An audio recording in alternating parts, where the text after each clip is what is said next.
سلامونه درنو دوستانو، جوړ په خیر، هیله ده ښه وئ، په خیر وئ.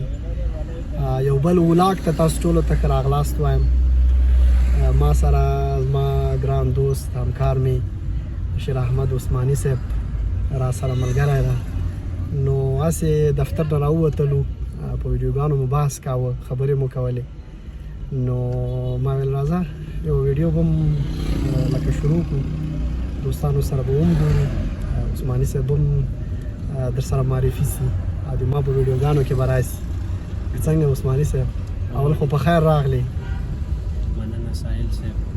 نو زه هم ډېر خوشحاله یم چې نن بس راووتو دفتر نه، رخصتۍ وخت و او تصادفي بس ساحل صاحب هم کور ته روان و، زه یم راجګ کړم، روان یم د کور په لور. ښه عثماني صاحب، بس زه هغه مخکې خبره دوی سره شریکه کړم که نه، د کانټنټ کریشن باندې خبره کوله، کوم کانټنټ خلک ګوري کوم یې نه ګوري که نه.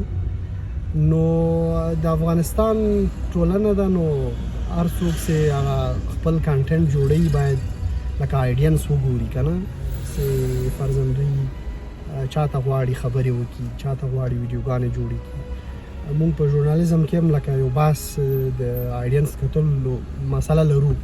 هغلته بیا مونږ یو بحث دا لره چې تاسې که غواړئ ښه نشرات ولرئ، ښې خپرونې ولرئ، نو تاسې آیډینس سره په تماس کې سئ، آیډینس سره لکه سروې وکړئ چې دوی د کومې کچې خلک دي.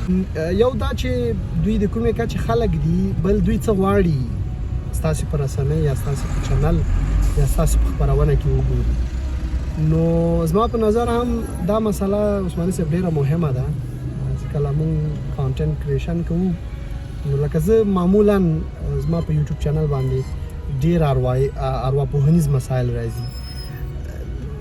که څه هم مسلک زما ژورنالیزم ده او عامه اړیکې دي او روابط دي، کمیونیکیشن ده که نه، نو زه ډېر کوشش کوم دا تخصصي موضوعات دي. زه کوشش کوم چې د افغانستان داسې موضوعات چې مونږ دا دلته په هېواد کې 40 کاله جګړه وه که نه، نو له دې ټولو اړخونو افغانان متضرر دي او دا په کار ده چې لکه مونږ د خلکو هغه ستونزې ته وګورو او خبرې وکړو.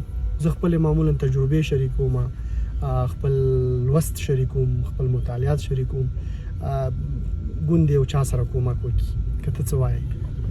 زه به دونه ووایم ساحل صاحب، دا یو ډول د منګه وظیفه غوندې راځي، یا خصوصا د لوستو ځوانانو منګه او تاسې کار کوو، درس مو لوستی ده، نو دا په کار ده موږ ته چې هغه موضوعګانې چې موږ او تاسې په ورځني ژوند کې وینو، خلک ورسره لاس او په ګرېوان دي، مشکلات دي د ځوانانو د نور او دغه ارواپوهنې دغه کوم مسایلو باندې چې ته ویډیوګانې جوړوې، دا په دې زمانه کې په اوس عصر کې د ما په نظر ډېر مهم دی چې په دې باندې بحث وشي، لارې چارې وښودل شي، او نو دا ډېر کومک کوي، ډېره مرسته کوي.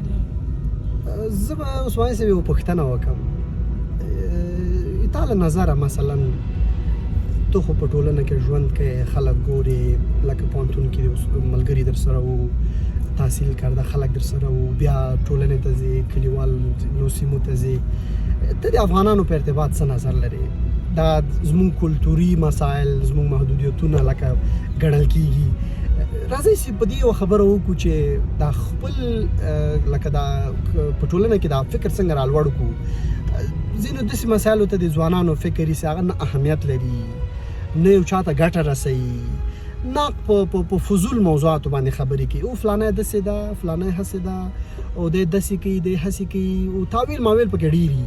نو ته لکه داسې ځوانانو ته څه ویل غواړې چې دوی دا خپل لکه پرېوتی فکر پرېږدي او راسي او یو لوی فکر وکړي، لکه د په تغییر په تکل سي، په ځوانانو کې د یووالي په تکل سي، د ښېرازۍ او د خوشبختۍ په تکل سي؟ د ما په نظر لکه که په پوهنتون کې ما وخت تېر کړی، په دفتر کې، لکه د مکتب نه راونیولې تر اوسه پورې په دا جامعه کې ژوند کوو، ښار، کلی، دا ټول وینو، د ذهن بلوغیت ته ډېره اړتیا ده. صحیح. دا ډېره باید په دغه کار وشي چې د موږ ځوانان خصوصا ځوانان باندې وغږېږو. دا د ذهن بلوغیت دا هغه وخت دوی د ذهن بلوغیت ته رسیږي. د ټولو نه لومړی خو مطالعه، ځان رسول په اوسني شرایطو، ځان پوهول چې څه پکار دي، څه وکړو، زده کړه کول، دا ټول دوی رسوي. که دیني اړخ ته شي، دنیایي اړخ ته شي، دا ډېر ضرور دي.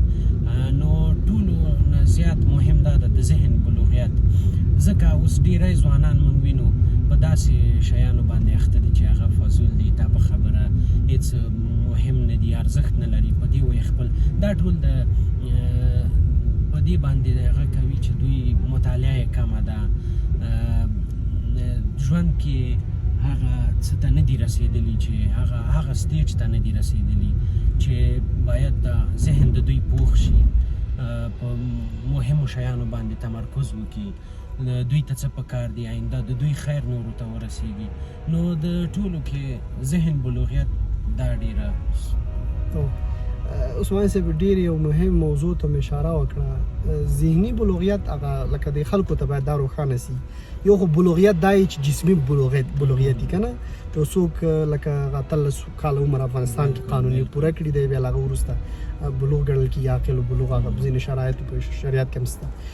ذهني بلوغیت ډېره مهمه مسله ده. ذهني بلوغیت لکه ماته دا خبره مې رایادېږي، ډېر خلک لکه مشران که نه، ډېر عمر څښتنان ولې ستا په خبره ذهني بلوغیت ته نه یې رسېدلي، دی به داسې یوه خبره وکړي یا به په هغه مجلس کې داسې ګډون کوي چې ته به پرې وشرمېږې که نه. لکه یو مشر ته هغه کوم احترام رسپیکټ چې تا په زړه کې ده، په پام کې دی ده، هغه به دې ورته ونه غواړي.